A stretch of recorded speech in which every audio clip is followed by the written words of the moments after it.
This panel is called Blogs, Twitter, the Kindle, and the Future of Reading. Before I get into it, I'm going to go ahead and introduce our panel participants. The first is Ben Okri, who's 2 down to my left, and he has published 9 novels, including The Famished Road, 2 volumes of stories, as well as collections of poetry and essays.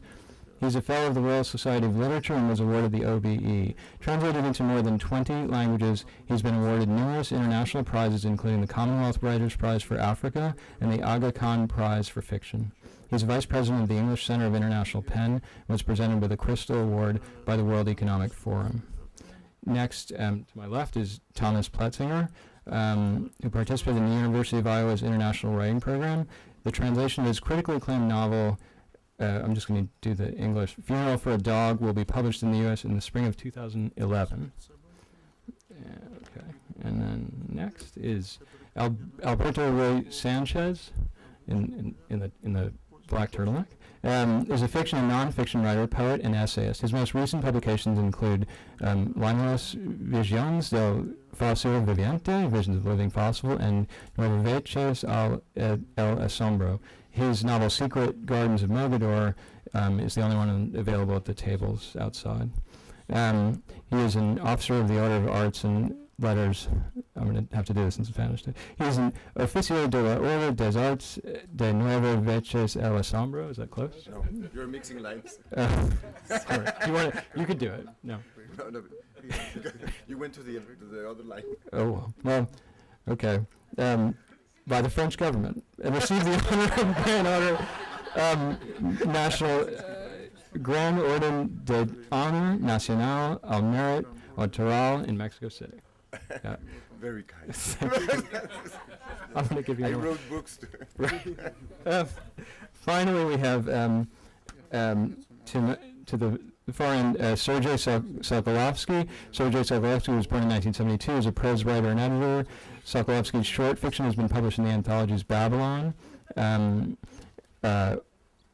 Orkanostri, Dvornik, and others. His novella Fast Food was published as a standalone book in 2002. Together with Danilo Davdov, he published and edited the journal Sixth Column in 1998. He was also the editor of The Environs anthology in 2000-2001. His publishing house, Autochton, has published a series of books by young authors. Sokolovskiy has served as secretary of the Debut Literary Prize, curates the website Young Russian Writers. He lives in Moscow, and we also have thanked his translator, Roman Sanikov, who will interpret for him. Okay, so that's our introductions. Now on to what we're actually supposed to be doing. And we're going to talk about... You need to introduce yourself.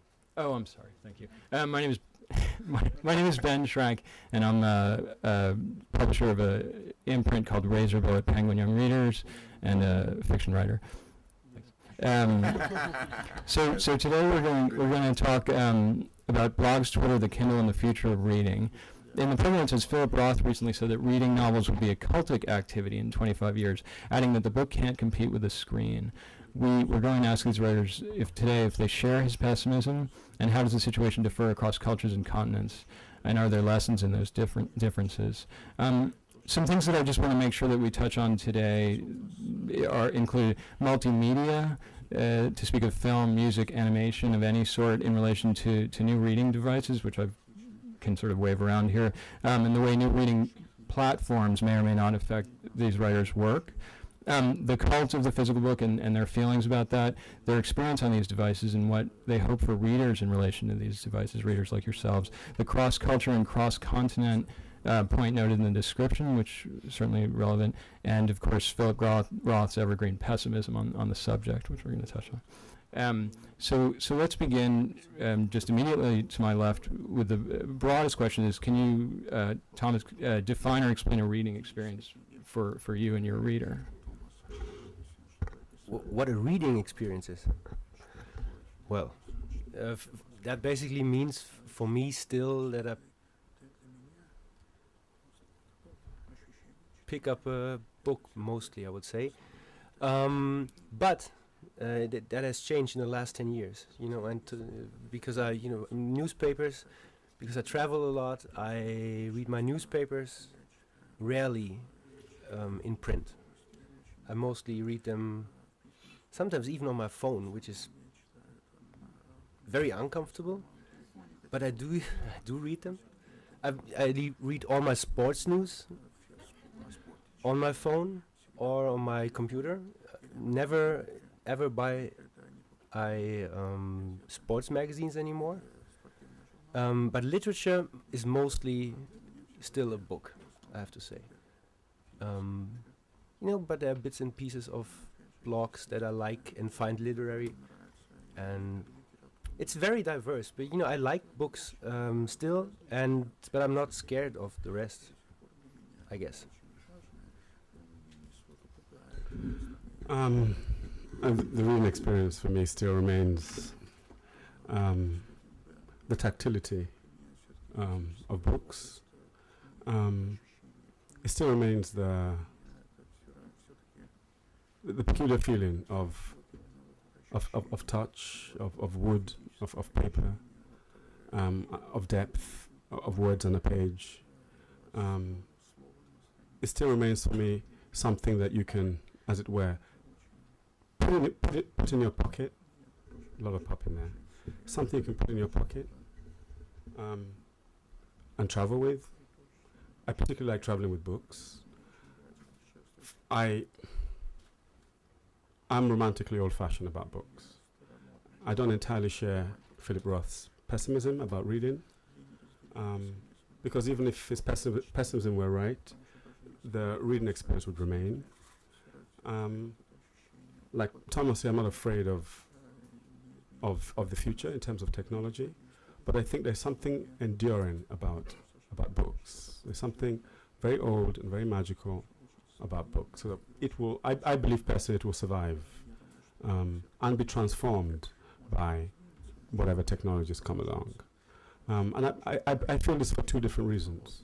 I feel that the thing about a book in relation to a screen, no matter how beautifully designed, the thing about a book is that you're reading within a visual field, the visual aesthetic field of nature. The book is, for me, in many ways, a human work of art still.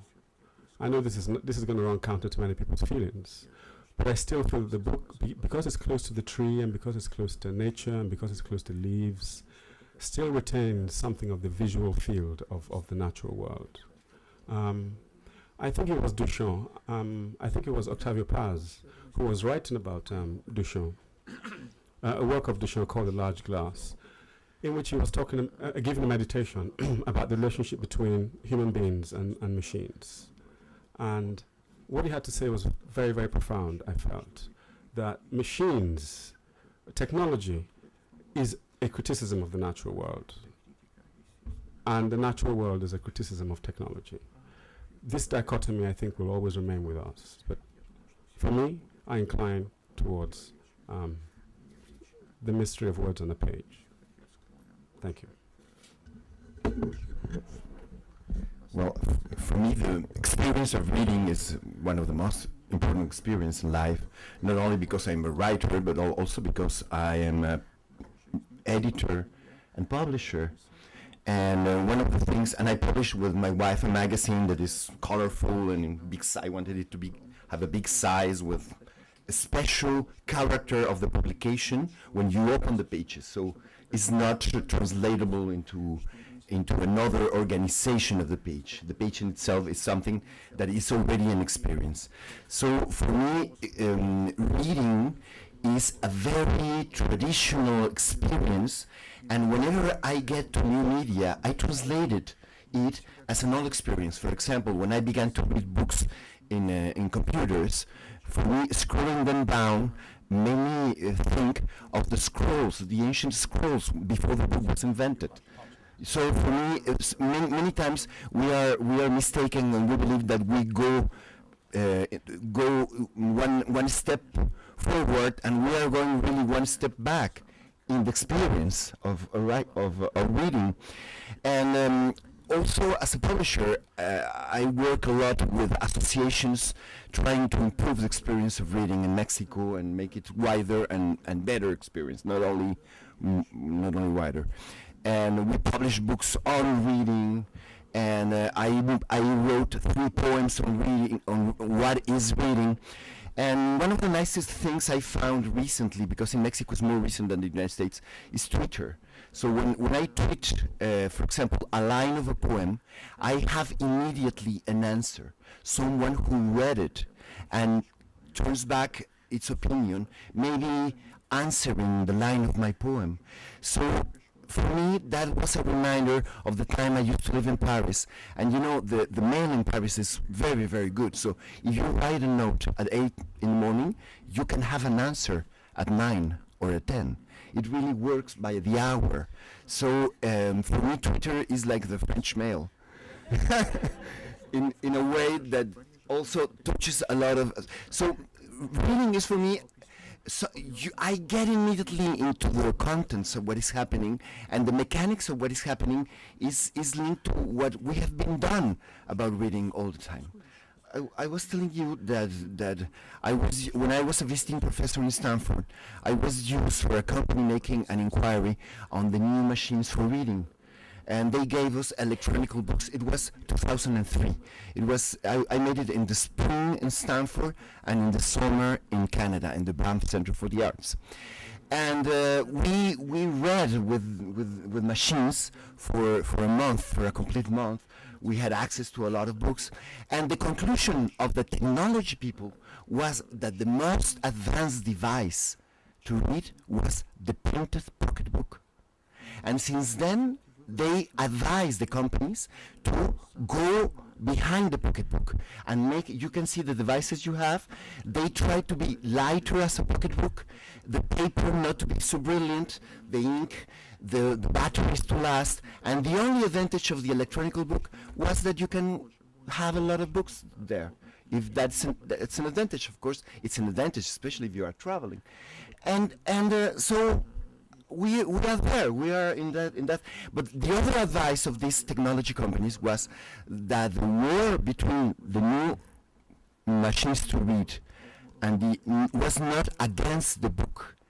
Was that the experience of reading will be the same, but that the war would be to the market, to violate the market, to make bookstores close and make the business of selling books, make of it a business of selling machines, like the cell phones that you need to change it every year. That was the conclusion of it. And I think that it's up to us if we want to still have bookstores where you can have, because the experience of reading is not only when you go to a book, it's also how did you choose a book. We can do it with searchers or not, but well, it's been too long. We'll continue.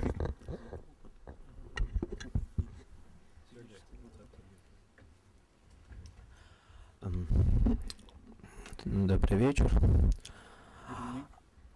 В свое время книга, печатная книга, вообще говоря, не отменила рукопись. At one time, the printed book became a substitute for the scroll. Печатная продукция просто дополнила рукописную, и опыт полиграфии дополнил опыт рукописи. The printing and typography, it added to the handwritten scrolls. Вот уже 20 лет, как мы живем в мире, где книги соседствуют с электронными носителями текста. For 20 years now, we've existed in a world where the book coexists with electronic media. И никакой катастрофы не случилось. And so far, there's been no catastrophe. Я думаю, что перемены будут лежать совсем в другой области. I think the changes are going to be in a completely different sphere. Что изменится само чтение, сам процесс чтения человеком книги, что не то чтобы какой-то специальный орган отрастет у человека для этого, или какой-нибудь чип будут вставлять вот куда-нибудь за ухо, но что-то близкое к тому, то есть какая-то простая биологическая перемена, эволюционная перемена. I think that there's going to be a change in the way we read, the mechanism of the reading.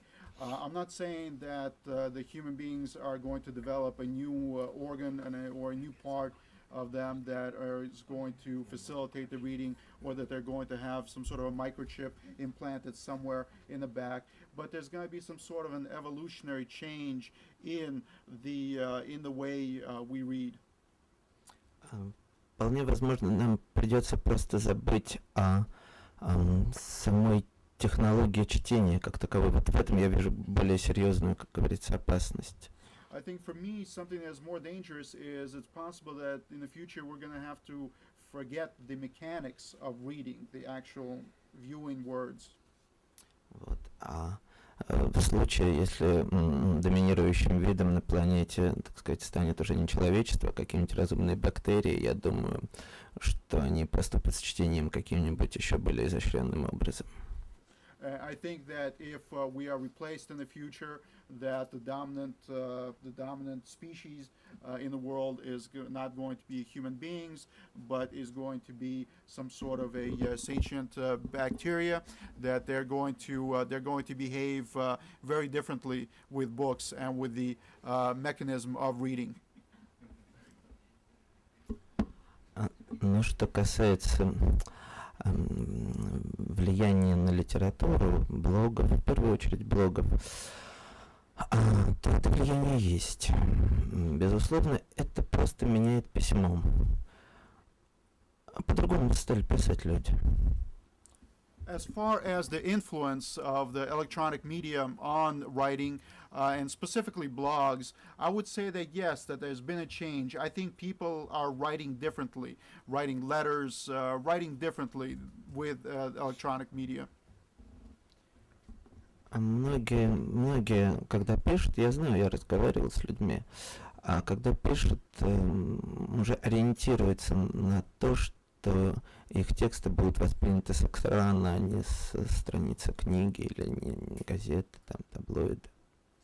I've spoken to a lot of people, and I know that they've said that a lot of people write now knowing or thinking ahead to the point where their word is going to be read in an electronic format, not on a printed page, but whether it's an article in a newspaper or somewhere else, that it's going to be written on electronic media. А про книгу, в заключение, мне хотелось бы добавить следующее. Я каждую книгу, именно книгу, представляю себе, если это любимая книга особенно, представляю себе находящейся в отдельной пустой комнате, где вот комната, помещение, какой-то такой бокс, и внутри книга, и больше ничего нет. Я закончил. In terms of the books themselves, for me, a book is something that I always imagine, especially if it's one of my favorite books, something that I really feel passionate about. I always imagine it as occupying its own room, as an empty room with a bookcase and that one book on that bookcase occupying that space by itself. Thank you. To come back to the question of the bacteria that we'll be reading in the future,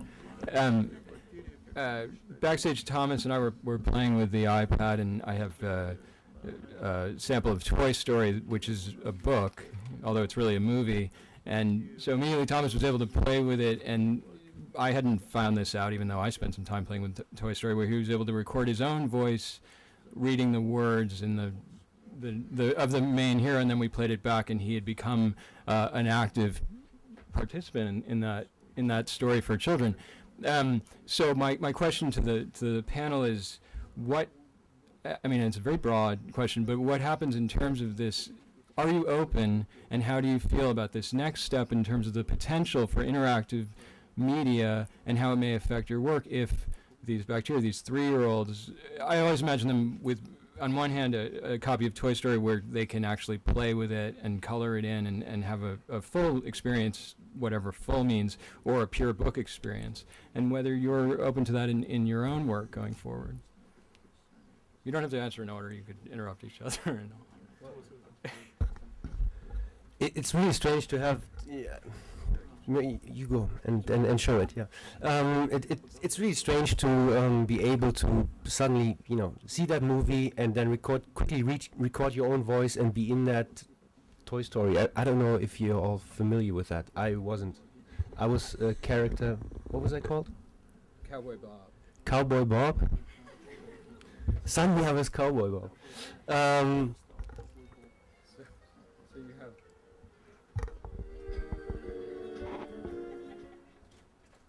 Andy was a young boy with a big. Oh, my voice is gone. I'm not. I'm not. Anyway, this is for 3 years. We're not really, it's for 3 years, and it's for 3 years, and we're not prepared to deal with that. No, I think my job as a writer is to create a cultural experience that is not necessarily in a book. I feel I see my job, the profession writer, as something I can do in manifold little jobs. I write a novel, and a couple months later I'm asked to write the screenplay for the novel, which is great, but a completely different thing. It will be a completely different cultural experience for the reader or viewer. And I'm working on an audio play, for example, which does not relate to the book that I've written in the first place at all, really, because I changed things, and the impression is totally different because it includes music, the audio play. The film includes, obviously, visible people, and it may even include animations.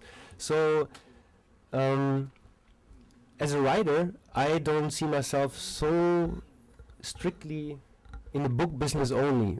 I try to create my job a little differently than only the writer of books or short stories. So, and I hope that the reader, or the person who once was the reader of books before there were movies, for example, or before there was,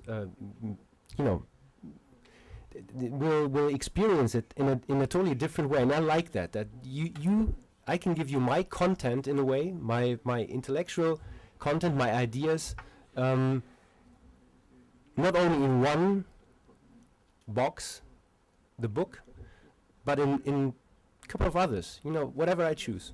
I like that. I find it disturbing, though, that anyone can do this. Because I feel that I'm convinced that most writers who are actually published writers developed over the years of reading and talking some expertise in what they do. I've only written one book and a few screenplays, so that's not a lot. But these guys here, they've piled books on books, and they're really experienced authors. And it bothers me sometimes that anyone can do this now with new media. And I'm in the movie. I'm Cowboy Bob. So that would be like the question that I would ask Ben is, like, does that need to be a discrete experience, the reading experience? They want to hear you. The reading experience, does it need to be a complete discrete experience, or what happens when the reader becomes a participant, and how do you feel about that? Are you comfortable with that? Well, I think. Can you hear me? Well, I'll talk as if it's not here. Well, first of all, I think that's a different experience from the kind of writing I do. That's a different explosion of the creativity of the human spirit. All these are different areas, right? But one thing I want to go back to and touch upon is that really, basically, and I can't say this strongly enough, reading is interactive. You read the opening sentence of a really good book. I could give you many examples. by the end of the first sentence, you've already started to create your own world. You've already started to create your own set of questions. You've already started to create your own universe. You're already, as it were, in fact, what I really want to say is that a book is not a uni experience. A piece of writing is not a single thing. It's a thing that comes into existence only in interaction with the mind of the reader. We forget this.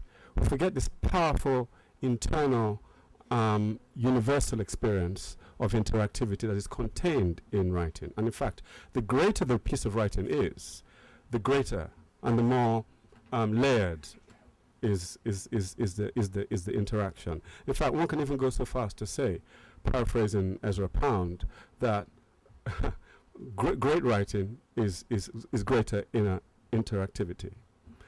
This inner interactivity that I'm talking about is what we call, by another word, imagination. When it happens inwards, it's very powerful. Most of the interaction that I've actually encountered from the responses of people is actually, I feel and have sensed, much less powerful than what is felt within in the reading experience that you can't express. It's the inexpressibility of what is felt within that is exploded by every great line of poetry or every line of prose that constitutes the great wonder of reading. So I would say absolutely yes, because I'm a great believer in the possibilities of the human spirit, and if interactivity is one future that we should go down, it's that too is going to be very fertile, and I'm okay with that. But for me, the real interactivity is April is the cruelest month. You read that and you think, is it really? And so on. And I said, it's the last day of April. Well, for me, writing, because now we're going to writing, has been always a very lonely experience. But my loneliness was an inhabited loneliness, inhabited by all the my phantasma, as they say in French. You mean all these beings of desire that we let to inhabit us. And when I wrote my first novel, I wrote it after being more than 10 years out of Mexico, so I was not in touch with any Mexican writer. So I have really any resemblance with anyone of my generation. But I was very worried about some very concrete problems. One of them was this desire. I was very worried because I was discovering that there was a typical Mexican macho, and I wanted to know how that changes, if it can be changed, and what does that mean. It became a research on the problem of desire. So I wrote a novel based on some field search that I made, and I wrote this novel, I published it, and the novel had what could be called a cultural success. It was not a bestseller, but there was a lot of women mainly who came, bought it, and the book has been reprinted for 20 years, every year. And I received a lot of letters from that story. So when I wrote the second one, I decided that I should include all the letters that I received from the second one. When the electronic media came, that was a way of collecting feedback. Was the best way of collecting feedback. And for the third book, The Secret Gardens of Mogador, my inquiry, I was already old, we already had kids, so my inquiry was about one subject that interested me a lot, was about the sexuality of women while they are pregnant. And that was something that sometimes you need to deal with personally, but I discovered that it was easier if they write to me through electronic media. So I made a huge inquiry about the sexual life of women while pregnant. And I think that I couldn't do that if there was not electronic media. When I finished all the series of Mogador, and in that novel, The Secret Gardens of Mogador, the main character has a tattoo that is a calligraphy that offered me by a calligraphist in Paris, and it says, "We are the garden."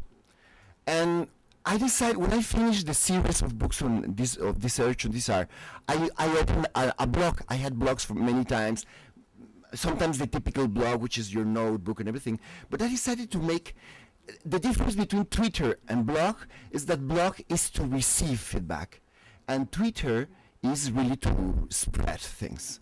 So I decided to receive feedback from just opening the blog to the people who would give me answers, readers of my books. And something, things that I couldn't planify happened. For example, there is another woman who decided to have that tattoo onto herself. So there is now there is 175 women who had the tattoo, which are readers of the book, and decided to became that became something of them. There is another subject in the book is about synesthesia, the exchanging. For example, there's a lover, a character who has the feeling that he can see through his sex. He has a knowledge of the interior of a vagina with his sex. So I began to receive a lot of mail from people having that experience, or people who are blind and see with the hands, and so for me, and that will be the next book, so it's something is for research is great. The form to arrive to what I consider the perfect form to be published, media is useful, but it's not still the final of it. So I'm all the time receiving feedback, and some of it will be useful, some of it will be, like letters you receive and letters you send. It will be there. But they already had their function of making us being alive into a community of readers. The other interesting thing that I go briefly is about the new media is that it doesn't go through all the establishment of publishing. Everybody knows, for example, I published 20 books in Spanish and only 2 in English. And even for any one of the readings, the people from the bookstore, they are very kind, but they only bought a few ones. And there's always books lacking. So because I'm not famous here, so they don't trust that they will sell, so they don't ask. So at the end they don't sell. So it's a vicious circle. You need to have something else to have a diffusion through books and through the publishing world. You don't have the same diffusion in your language, but for example, all my books have been published in France, but only a few in 12 other countries. And what happens with the blogs? That there is now I have 18,000 followers of my blog, and there's a machine that tells you where those readers come from, and they come from very weird places where there will never be a book of mine. They come from Iceland, they come from Indonesia, they come from Yogyakarta in Indonesia. So why do they come from? I think that is the searching machines, and that they find, and that goes from mouth to mouth. And I have the statistics that which entries they consult. So thanks to this media, we can have a publication of our world.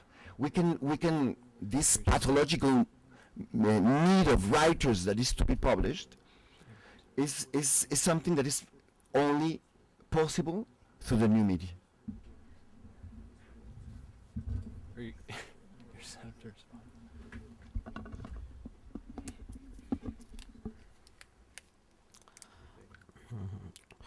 У меня достаточно грустная история взаимодействия с блогами, личная. I have, unfortunately, a fairly negative or sad experience with personal experience with blogs. Многие люди, которых я любил и ценил в жизни, оказались, когда у них появилась возможность документировать свою жизнь, намного менее симпатичными и привлекательными людьми. A lot of people who I knew and who I respected and loved, when they had the opportunity to document their lives in real time, turned out to be a lot less interesting and a lot less attractive. Я узнал человечество с худшей стороны. Through the blog, I found out the negative side of humanity. И поэтому я пользуюсь своим блогом. Я достаточно давно его веду, где-то с 2002 года, как, скажем так, экспериментальной площадкой. As a result, I use my blog primarily, and I've had a blog for quite a while, since 2002. I use it more as an experimental platform. Дело в том, что я пишу экспериментальную прозу подчас с очень узкой адресацией, крайне локальной, то есть вот буквально для одного человека. Ну, то есть там дальше это как-то можно публиковать и так далее, но когда я это делаю сам, мне важно, что вот адресат один. То есть я почти как письмо, вот как эпистолярный жанр. The point is that I write I write an experimental form of prose, and it's basically geared at one individual. It's directed at one particular individual. Obviously, then it can be published to a wider audience, but my target is one individual, one reader, almost like writing a letter. In essence, it's epistological interaction. Размещая текст в блоге, они обычно маленькие, это небольшие тексты, то есть их можно целиком там размещать. Я сужу о его качестве, о его успешности по отсутствию комментариев, отсутствию реакции. Это значит, что действительно никому, кроме того человека, которому адресован текст, он не нужен. When I publish the text on my blog, and because most of the prose, the texts are fairly short and they can be placed in total on a blog, I actually judge the quality or the success of the text by a lack of comments, because it means that that individual read it, and that it was directed at, and whoever it was not the target of the text really has no comments about it. Я понимаю, что моя творческая задача выполнена, когда людям нечего мне сказать. And I understand that that I've succeeded, that I've fulfilled my creative job when the people have nothing more to say back to me.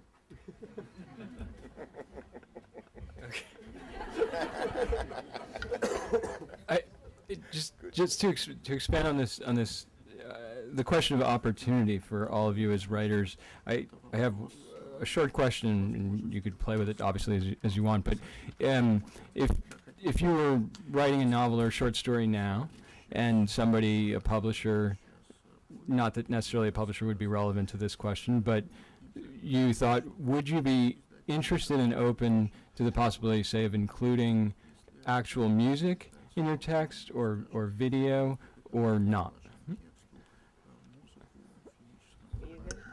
Okay, I think I'd be open to it if but that is not what I understand as a novel anymore. But these things offer these possibilities, and only now do we start to understand really what multimedia actually can mean. I don't know. What multimedia actually can mean, and I find it interesting, and I believe that at one point in the next 10 years or so, it will be useful and it will work, and the display technique is actually able to do what we can think up as writers or creative people to display that, and and it will definitely change our reading experience, or the cultural consume of ideas. People can at one point we'll be able to actually work with what these devices offer, but then it's a different experience. Then it's not a novel anymore, or then it's not a poem really, because then it's written for the new device. And I find this interesting, but right now when I write, I'm very much concentrated on the medium I'm writing in. When I write the book, I write the book. When I write my blog, I write my blog. And when I do handwritten entries in my notebook, then they're handwritten entries into my notebook. And I'm not, I didn't grow up with these devices, but I think the generation after us, meaning 5 years younger, maybe even only 3 years younger. Maybe one. Hmm? Maybe 1 year. Maybe, yeah. Maybe now. This thing isn't even available in Germany yet, I believe, because too many people ordered it. I heard, so they want to ship them all at once to Germany, and because of the volcano, actually. No, I believe in a very near future, people will actually write this. This little Toy Story movie that was seemingly interactive is something that has a lot of potential for fiction or movies for the future, I think. But right now, it's not really interactive. It's just Do you remember those books where you can where you read like half a paragraph and then it says, if you want to open the door, go to page 347? So I feel sometimes what's called interactive is still this. It's just you go through paths, and computer games sometimes are like that. They're getting better and better and better, and actual stories are written for computers, for computer gamers actually. But it's not, for me, it's not really comparable to a novel yet. And they get old very Yep. soon. Yep. I think it's a very important question, actually, because it comes down to, what is going to be the possibility of the novel as a form in the future, basically. And I have to say that my experience with the human imagination and the human spirit is such that really almost anything is possible. And just as there was a time when we did not think it possible to express the flow of human thought and make that part of a novel, people like James Joyce did it. And I think we'll have our Joyces in the future who will be able to incorporate all these new media in some sort of way. But for now, I still think that I'm going to go back to a point I made earlier. I'm going to amplify it because for me it's the key point. That the experience of reading by itself is already a very, very difficult one. What do I mean by that? I've always felt that we assume that just because we can turn the pages of a book and read the lines in a book, that our quality of reading is absolutely satisfactory. But I believe that we also need to learn how to read. And we need to relearn how to read constantly. For me, it's not a static process. It is perpetually a process of doing exactly what you said, the insert of videos and so on, but doing it with our imagination. We do not amplify works with the power of our imagination enough, which is why we need to reread. When we reread, we are frequently shocked, actually, to find in books that we loved passages and scenes and chapters that we didn't think were there before, or little nuances that we thought were there before, but in fact have changed. It's that factor, I think, which is a primary thing about reading and about fiction. So I'm not saying that's not going to be possible. I'm saying it is going to be possible, but when it comes to the creation of that extraordinary thing, that great thing that we call the great novel, which is what every writer, regardless of what they say, is dreaming about and is fighting for and is killing themselves to achieve,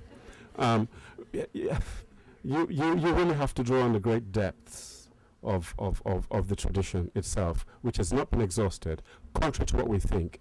And we should be careful about feeling the need to, as it were, perpetually catch up with what we consider technology. The book has survived 1,000 innovations that have passed through our world. and it has continued to travel tranquilly like a great ship. But I still I feel that what will happen is that because of these new areas of technological possibilities entering our consciousness, they will enrich the central possibility of writing itself. One will write differently because of them. And one of the ways we'll write differently is because we know that people now perceive the world in a different way. Well, our sentences will be more open and less closed and less culturally determined. Well, to begin with, the words have a music. If we don't consider the music of words, we are in denial.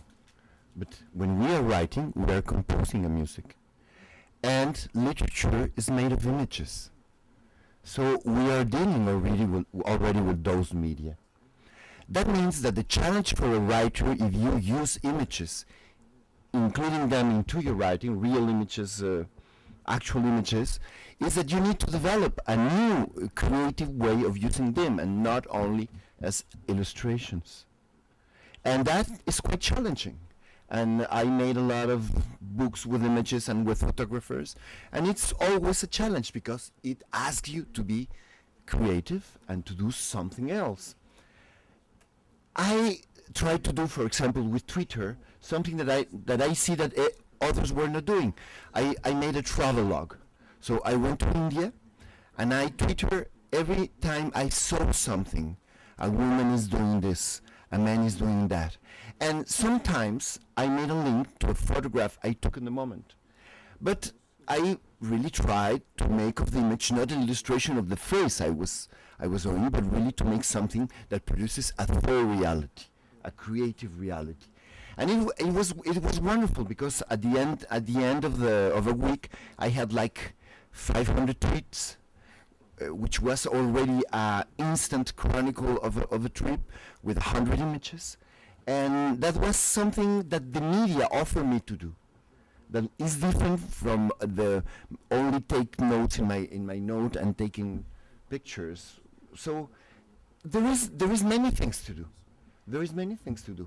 But we always go to the basic experience of being challenged and creative, and consider that in the language there is already a lot of music, a lot of tactile experiences, a lot of that was when I was mentioning synesthesia, using one sense, having the effects of one sense using the other.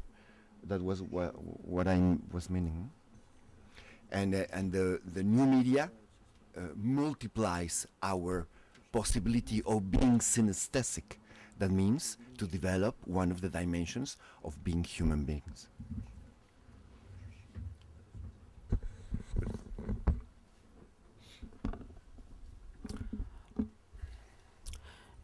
Я ненавижу, когда текст дополняют чем-то еще. I hate when text is when there's other things added to a text. Мне известно очень мало удачных случаев сочетания текста с музыкой, фотографией, с какими-то другими искусствами.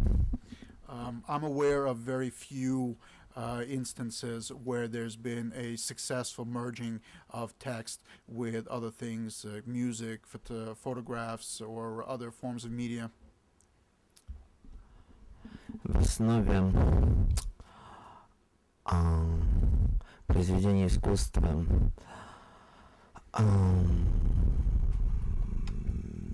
так сказать, из другой сферы, да, то есть, допустим, кино, оперных либретто, или вот как упомянул Томас, компьютерных игр, как правило, лежат далеко не выдающиеся литературные произведения. The basis of various other forms of art, be it movies, be it opera, libretto, they are usually based, or as Thomas mentioned, video games, not on the greatest works of literary fiction. По-настоящему великих опер, по-настоящему великих фильмов, по-настоящему великих компьютерных игр. in terms of truly great movies, truly great operas, truly great video games.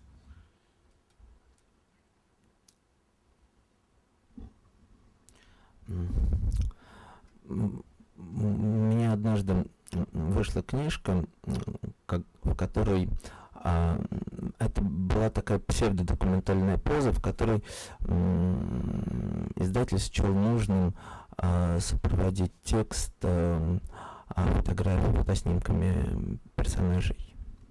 I once published a work. It was a pseudo-documentary work, and the publisher felt that there was a need to include photographs to illustrate the work.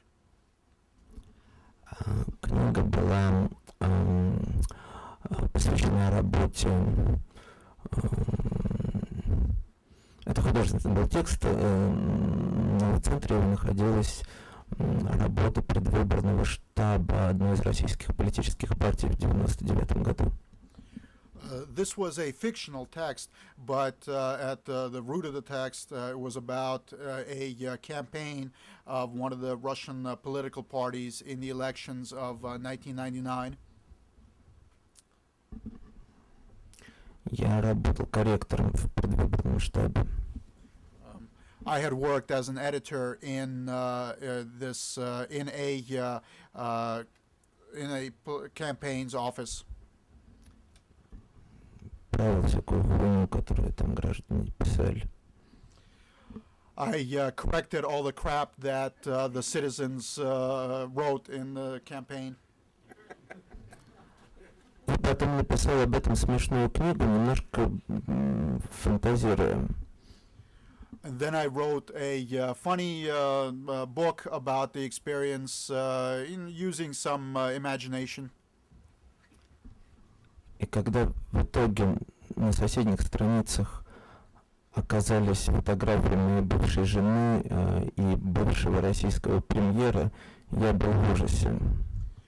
And when on the pages facing the text, they decided to put photographs of my former wife and of a former premier of Russia, I was horrified.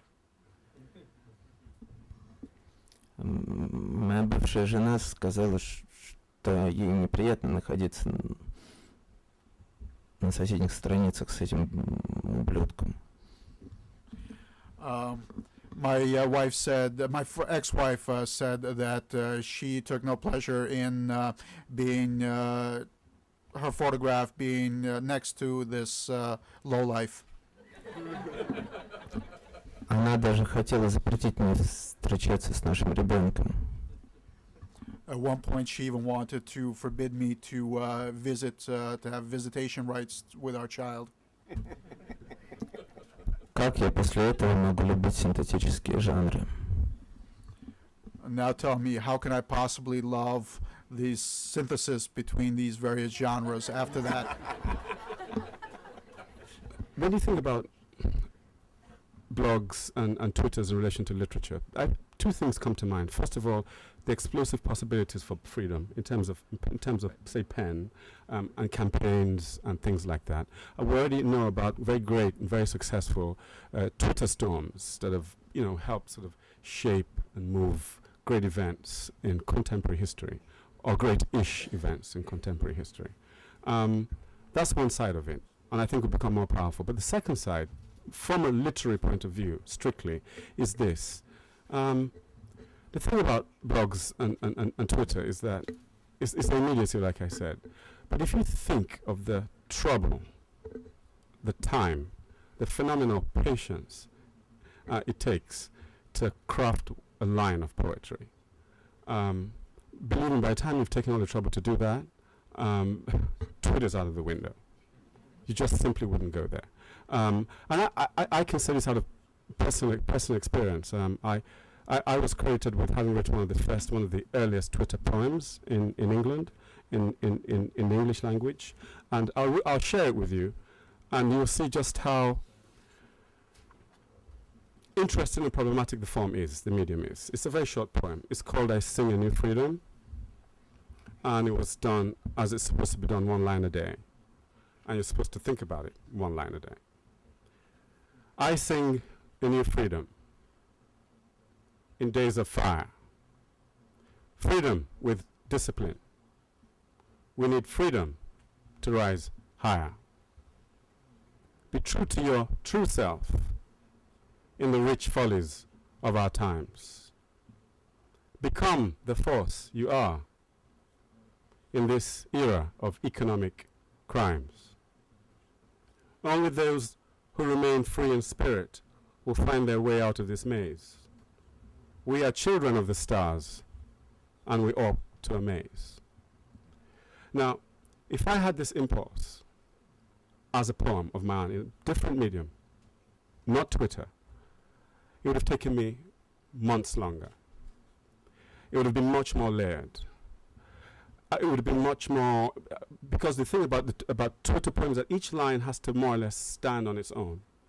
Any secret resonance it has with another line, you can only hope that the reader will feel it the next day. So you can't really count on it. And this is one of the weaknesses of the medium in relation to the inner layered, inner dialogue nature that poetry has. But Ben, that's when you are creating that in the moment. But for example, you put this on your blog, and then you tweet again. It's a new diffusion because the people who was there yesterday is not the same that is today. And you put one line and a link to the blog where the whole poem is. And then you wait like 5 minutes and you put the other. And then 5 minutes, and in 1 hour, you tweeted the whole poem with a link to the place where people can read all the poem and all your other poems that you gathered there. And some people do. That's a lot of work. No, it's done in the same effort. Are you ready for questions? No, but we You have a wanted to know your opinion. You were worried about the experience of reading. Yes, you're here because I won't hide. I just think fundamentally that regardless of the art form, that we have to repeatedly, every day ask the questions of how the form holds up to whatever is thrown at it as opportunity. So I was sort of going down the line, and we have sort of a maybe and a yes from you, sort of, and a no, and I thought that's sort of a decided, and I fundamentally agree that I think it's irrefutable your point about all three of your, maybe all of your point about a unique reading experience between a writer who writes a novel, the physical novel, and the person who reads the novel, and that being a rich experience that's layered with pictures and music and air just through text, and that's a fundamental experience. But that every time a new device comes that throws a new possibility at the fundamental experience, the experience, I almost feel like it gets tested against that. So we just have to keep probing, and eventually there's going to be some moment where somebody's going to say, well, actually, if the novel breathes in my hand or something like that, which somebody's going to figure out really soon, is that going to enrich the experience? I think the answer is probably not. But I just feel we have to keep asking that question in order to recognize what a strong form that book is. But more importantly, we should open to all of your questions. Yes. Yes, in the back. We've got a microphone coming your way. 2 questions, if I may. One, I'd like to know if anyone on the panel has read an entire book on a Kindle or an iPad or a Nook or a Sony e-reader. Yes, I did. Within the last year or so. Yes, I did. And if, we've been talking a lot about interactivity and games and that sort of thing, which in my view don't have anything to do with literature. It has everything to do with the text. And with the ebooks, the potential for people to read your book all over the world, anywhere they can access, online, including, say, in Africa, where, mobile access is far more prevalent than internet access. That's a really fantastic thing, and I'm wondering if, that sort of idea, informs your thoughts on ebooks, because you all seem to long for print.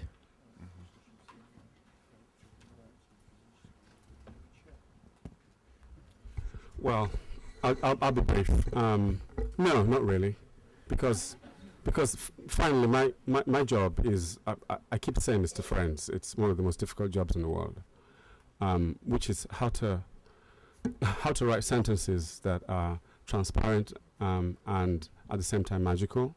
That's my job. The form in which it reaches the world is really not greatly important to me. Really, to be as intense and as magical and as mysterious and as ironic as I'm capable of being with the work itself. That occupies my complete time and consciousness. I take what you're saying about the possibility of exploding reading to all over the world. But you see, if we're going to be honest, it will still get taken over by cartels. Really, eventually. I don't know if it'll be as democratic and as open as you seem to think it's going to be. I still think it's going to be the big people and the big corporations that are going to get in there, and it's still going to be as problematic in the future as books now is with us today. Very probable, yes. That's quite possible.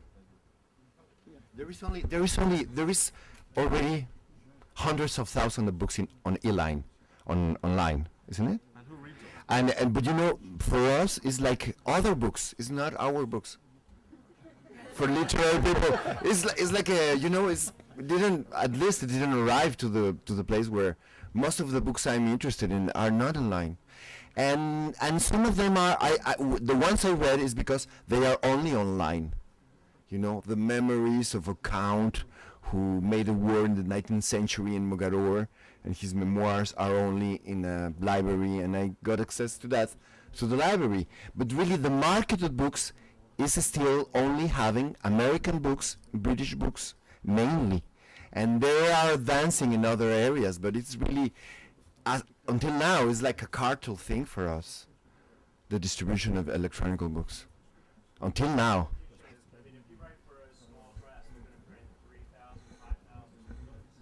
But I don't write for a small press.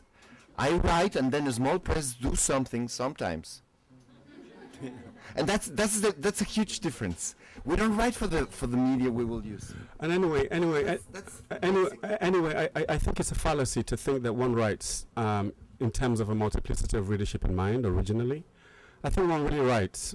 Most of us actually write for one or two people. It's an intimate dialogue with some perfect listener that you have out there. or not, but I also think that as a writer, you have to be well aware of all the because of all the processes of distribution and production and also of financial revenue. You have to think about that from time to time because it's our job, and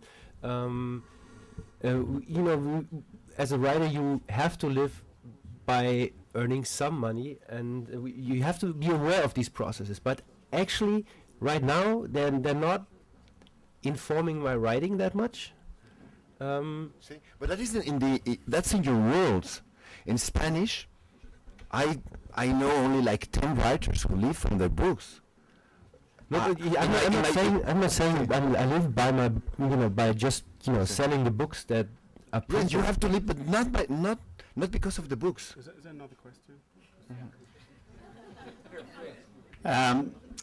I expected to see a 15-year-old on the panel, but I recognize That would be him. this is from the perspective of the writers. I didn't want the Kindle until my son got me one, and I became an immediate convert. So how does the story, the words are the same, the story is the same. What's lost when you read it on the Kindle instead of on the paper? For me, there wasn't anything lost. And I did like your Twitter poem. You said had you more time, it would have become more layered, but probably more obscure to me as a reader. Actually, you've asked a very fundamental question. What is lost? It's because that is what it comes down to. The words on a page and the words on a screen. What's lost? I'm not sure I can put my finger on it, and I'm trying to resist the lure of my orthodox and traditional response to text. I'm trying really hard here, but. I've tried reading, for example, because I've been interested in getting hold of some of Salinger's unpublished short stories, which you can only get online. Some fans have put all of them online. Someone gave me a screen and pulled out something 24. I can't remember what the complete title is. And I tried reading it on the screen. Believe me, I tried. I tried till I cried. I wore sunglasses. I wore dark glasses. I wore thick-layered glasses. It just was not the same. I don't know why. It just was not the same. I tried for weeks. I finished the story and went back to something like Franny and Zoe, and immediately something about the reading experience starts to breathe. I don't know what it is. I don't know if it's familiarity with old text. I don't know if it's just the nature of page. I don't know if it's just because we know from experiments that the eyes are affected by color, by visual fields, by seeing trees in the distance. We have a different emotional response when we see chrome to when we see a flower. You can ask the same question, why? And I think there's something intangible here. I could throw the question back at you and say, if you were to read words written in the sky and words written on your ceiling, are they the same words? They're the same words, but do you have the same relationship with them? Do they affect you in the same way? They don't, and I think maybe that's what's at the heart of it. We should just check with Sergi if he wants to. Yeah. Sergey. Why do you want to hold it straight on? Я попрошу уточнить вопрос, потому что у меня 3 разных ответа. У меня есть ответ издателя, ответ читателя, ответ писателя. Какой именно вам хотелось бы услышать? I would ask for the question to be clarified because I have an answer as an editor, I have an answer as a reader, and I have an answer as a writer. Which one of those would you prefer to hear? Я задал вопрос. As a reader to a writer? Как читатель. Если вы как читатель, что теряется? Я как читатель, как нормальный читатель, остался в детстве. Just as a reader, just as an average reader, I'm still a child. Потому что потом это были 2 разных профессии, и удобство чтения здесь уже какое-то имело вторичное значение. Because later on, reading became part of one of the 2 professions. So just the comfort, the pleasure of reading, it was left in that kind of that childhood state of mind. В детстве у меня не было электронных книг.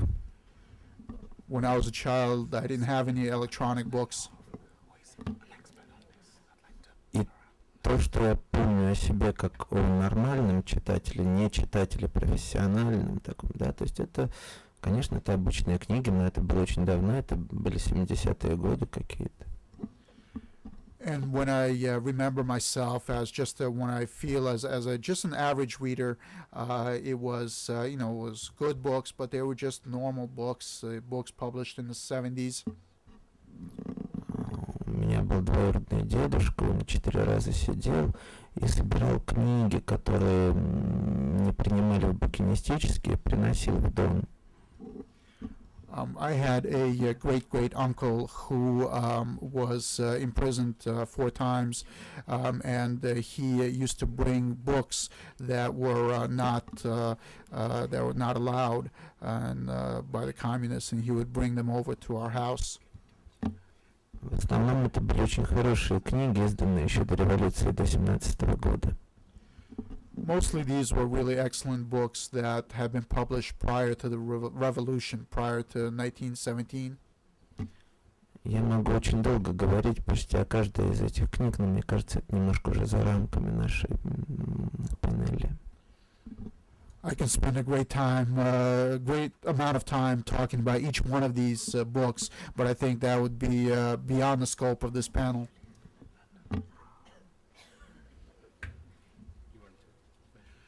Well, yes. Well, these subjects we've been talking about are very complicated. Don't worry about it. I'll apologize later on. And I happen to know someone in the audience who's been very shy, but who's done a lot of thinking about this and a lot of work on this subject. So, Anna, can you just make a contribution here, please?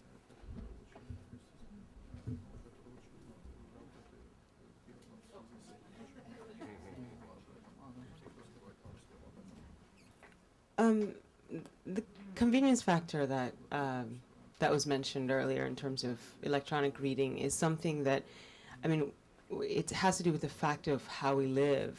We live quickly, and everything moves at such a clip that the appeal of electronic reading is so intensely there. I think reading a book, as people have said, has a very meditative, calming effect. I don't feel that when I read electronic devices. I'm addicted to them. I have every single one of them. I read everything. I'm reading Anna Karenina on the Kindle and in book form at the same time, meaning when I get tired of one device, I switch the page to the other. So I'm very much one of those people who I'm caught in the generation that is, nostalgic for and appreciative of paper and everything that came before, but also weirdly drawn to, and Ben and I have had conversations about what the value of something like Twitter is in terms of expanding one's reading experience. So I feel conflicted. Like the gentleman behind, I think I probably read more because I can carry more with me. But I also feel like there is something that one ought to think about in the philosophy of reading and in the meditation of it, which is quite different, for instance, than the poetry of Twitter. Poetry on the page and poetry of Twitter is entirely different. I think making a distinction, like I think Thomas said, between the different forms is going to become very critical. And at the point where we can define those forms, we'll perhaps get more comfortable with what belongs where and what experience should be had while eating your noodles and what experience should be had, in a dark room under a light in a purely meditative space. I think that's the point where we'll probably get to. I think we have time for one more. Very good answer. Why don't we say one? We have time for just one more question. I have the microphone here, so I just like to, right here, just like to wax a little poetic and a little idealism as technology being an agent for social change, the artist being more like the original storyteller, who can be an agent of like a Mandela, who can use this technology to be able to reach people, like, the old, it's like the primordial part, the throwback, like the gospel was like good news. So it being a way to get back to the tribal condition connection where the artist can step up and be an agent for social change himself, not just removed and remote, but back to being a man of the root involved in the community. Well, if you want to go back, then you have to go back to the voice. If you want to go back, then you want to go back to the power and to the resonance and to the realness of the voice. Are on iPods and books on tape, as much the spoken word, as much of the Twitter thing as it's the spoken word, but it's the spoken word that totally moves with technology in between. If you really want to go back to that primal figure that you spoke about, the artist as living catalyst for social change, you have to go back to the primal storyteller, the voice. You have to go back. But we're trapped here. We need to go forward, and this is the problem. I think that's a very naive academic kind of reaction. People. Why is that? Because I'm a human being. I'm standing here, right in front of you. I have feelings. I got a brain. I'm alive. I'm living. And we're communicating with voice. No, but it's the words, voice. As long as the message gets out there. Okay. There were drums in the jungle. Okay. Was that bad? No, but if we're talking about the message, you see, I'm talking about content. Well, content's a different thing. Content doesn't need technology. Content is a completely different thing, because what I heard from you was something primeval and mythic. Yeah?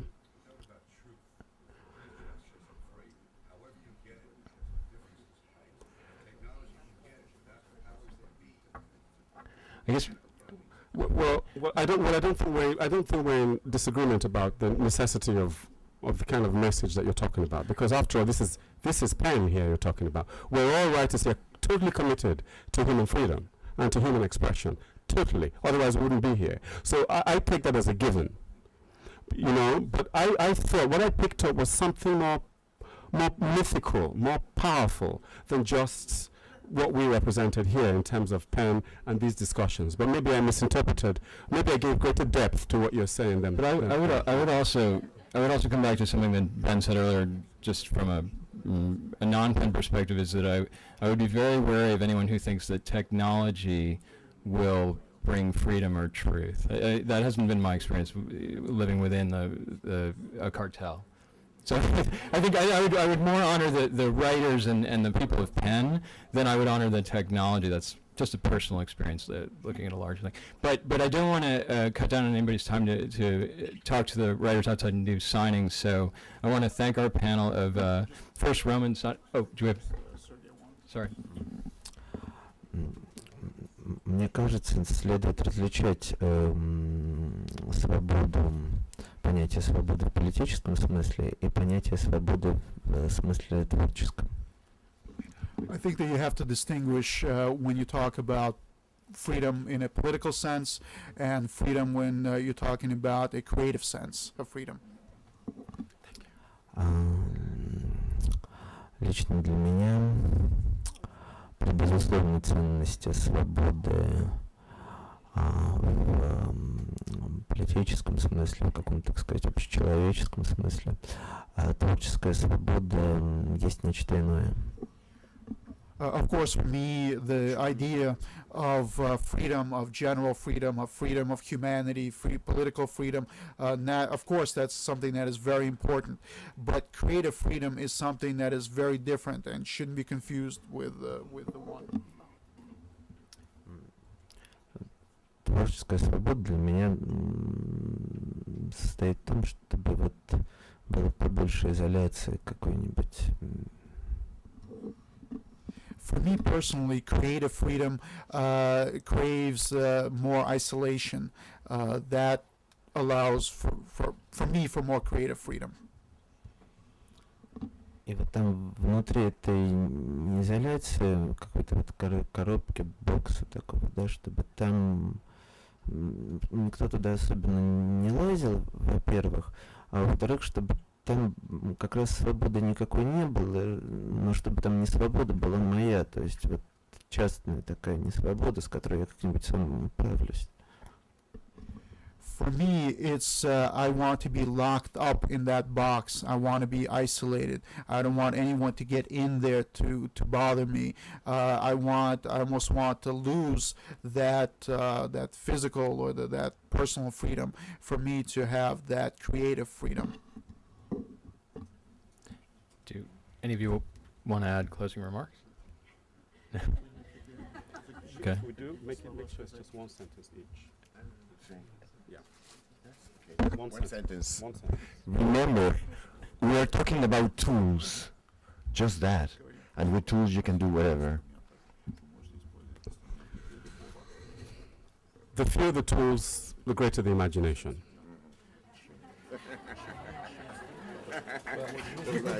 I'm not going to add to that. I'm not going to add to that. Okay.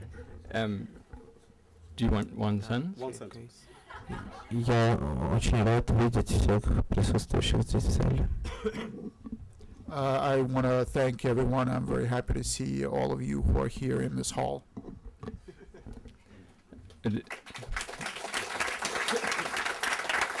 So we'd like to thank Your phrase. What's Your sentence. Oh, my sentence. I would suggest a careful openness to technology for at least the next 25 years. But I'd like to thank the translator Roman Sanikov, and then Sergi Sokolovskiy, the writer, Alberto Ruy-Sánchez, Ben Okri, and Thomas Pletzinger. And there will be books available out front for signing.